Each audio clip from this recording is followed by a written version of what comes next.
students. Today we'll start chapter 9. Yes, chapter 9, algebraic expression and identities. So before we get on with the first exercise, that is exercise 9.1, you need to understand some important facts of this chapter. Now, what is the expression? Because the chapter itself name is algebraic expression. Now, expression is formed with the help of variables and constant terms. Now let us take one example. We have studied about the expression in our previous classes also. Now if I talk about an example, that is 2y minus 5.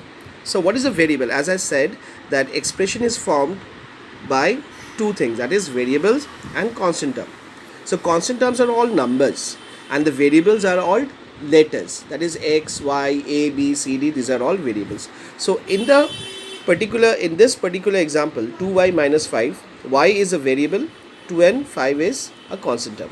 Let's talk about another example, 4xy plus 7. Now which is a variable? X and y are variables, 4 and 7 are constant terms. Understood what is expression? Now the second thing that we have to understand is terms. Now suppose this is an expression, isn't it? See, I have written 2x plus 3 is an expression. Now what are terms? Terms are this: 2x is one term and 3 is another term. So how many terms are there? 2. That is, first is 2x, another one is 3. So this each individual thing is called terms. Okay. Let us speak on another example, that is 2x minus 7y. So which are the term? 2x and minus 7y's are terms. So you have to also write along with the sign also. So in the first case, both the terms were in plus form, so I have not mentioned any sign. But in the second case, you see 2x is carrying a plus sign, so I have not mentioned it. But 7y is carrying a minus sign, so for minus you have to mention. So these two are the terms, and this whole is called what? Expression. Which is a constant term? Minus 7 and 2 is a constant term. Which are the variables? X and y are the variables. Okay. Now another very important thing that you have to understand, that is coefficients. Coefficients. What are the coefficients? Now suppose this is our expression 4x minus 7, isn't it? This is an expression. So we know that x is a variable. Just now I have spoke about variable, that is x is a variable. 4 is what? Coefficient of x. Okay. So whichever number would be with the variable, that is the coefficient. Okay. And this coefficient is also called numeral coefficient. 7 is what? Constant term. This is also called operator. Okay. If somebody is asking what this minus sign represents, so it has another meaning, that it is called operator, because it is operating the two terms. It is operating the two terms. Because of this, there is some relation between these two terms. So how many terms are there? 4x and 7. So terms also we have understood. Which is a variable in this whole expression? Which is a variable? X is a variable. Now with x, which number, which constant term I am having? 4. So this 4 has another name. This is also constant term, no doubt about it. But a number which will be along with the variable, it has also another name, that is coefficient. And it is also called as numerical coefficient. Okay. This minus 7 is a constant term. Minus or plus sign is called an operator. Okay. So this is the entire description of the expression. Okay. And I hope you have understood what is coefficient. Now, there is another example. Suppose if this is a expression. Now, in this expression, which is a constant term, 3 is a constant term, x is a variable. Now, with x, any number is there? No, sir, there is no number. Absolutely wrong. There is a number. 1 is there. But we do not write this 1. If you find that with a variable, no number is written, that means you will take it as a granted that 1 is there. So now what is the coefficient? Yes, exactly. 1 is the coefficient. See, 1. Coefficient is what? 1. Variable is what? X. Constant term is what? Minus 3. What is minus? Operator. And this whole is called what? Expression. Okay, understood? Now expression again is divided into 3 parts, that is monomial, binomial and trinomial. Okay, so what is monomial? It contains only one term. So in an expression, if you see only one term is there, then that particular expression is called monomial. Example I have written, see, 4x, only 3xy, only minus 7y. So this all expressions are called monomial because only one term is there. Now binomial means what? Binomial means 2.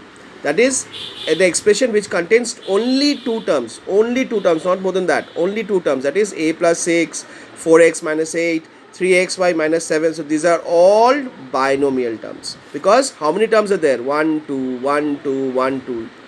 Okay, now what are trinomials? Trinomial was 3 terms should be there, so it contains 3 terms, isn't it? So let's say is the example a plus b plus c. How many terms, students? A, b and 6. These are 3 terms. So in every expression you will find under trinomial there would be 3 terms. 2x plus 3y minus 5, xy square plus 6x plus 7. See, in every expression, this is one expression, 3 terms. This is another expression, again 3 terms. There is third example, also 3 terms. So the expression which is carrying 3 terms is called trinomial. The expression which carries only 2 terms are called binomial, and the expression which carries only 1 term is called monomial. Okay, now let's speak about the another thing which is also very important, that is like and unlike term. Now what is a like term? Like term are those terms that have the same variable and powers. Coefficient do not need to match. Okay, this is the definition of like terms. Now see, I have given some example. 4x comma minus 6x minus 8x. These all are like terms. Why? As I have said, same variable. See, they are having the same variable. All the numbers, all the numerical values, that is 4, minus 6 and 8 are carrying what? X. So this is why they are called like terms. I have said that even the powers, because we are not discussing about the power right this moment, we are only talking about the variables that is used. So every number is carrying the same what? Variable. That is the reason they are all like terms. You have to understand this very properly. Now the last line which I have said, coefficient do not need to match. That is coefficient 4 minus 6 minus 8 plus 8 doesn't need to match. Okay, but the variable has to be same. X, x, x. These are all single families. Now see the second one, 2x square, 4x square, 10x square. So they are having the again the same variable and power is also same. See, x2, x2, x2. They are all same. So these all numbers are carrying the same variable and powers, isn't it? That is the reason they are all like terms. I've given another example. You see, 8xy, 2xy minus 5xy. So what is the variable they are having? Xy, xy, xy. So they are all like terms. So in this way you have to understand that like terms is very important to recognize, because if you know how to recognize a like term, it will be very helpful for addition and subtraction. I will let you know why. First of all, you need to practice like terms and unlike terms, students. Now what is unlike terms? Similarly, these are those terms which do not have same variables and powers. Fine. See example, 2x minus 2x comma minus 7y. See, these two numbers are not carrying the same variable. One number is carrying x and another number is carrying y. So they are not like terms, because in like terms we have studied that all the numbers should carry the similar variable. But in this case you see, one is carrying x, another carrying is y. So these are unlike terms. Another one, minus 8x square comma 3x. Are they carrying the same variable, students? No. See, x is carrying 2, here x is only 1. So even the power is also not matching. Power is also not matching. So they are unlike.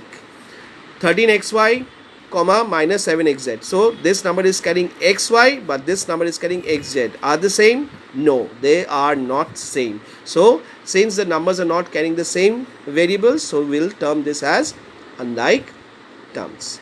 Okay. Now the first thing that you all will do is you will copy down all these things which I have discussed just now, which is very important. Now your next part is that you will start with exercise 9.1 question number 1 and 2 by yourself. Okay, so all will do question number 1 and 2 by yourself, that is of exercise 9.1. No need to worry, I will send you the solutions also. But I believe that if you have understood these details properly, then you all will able to do this question number 1 and 2 very easily. Okay, so do it and submit. Thank you and take care.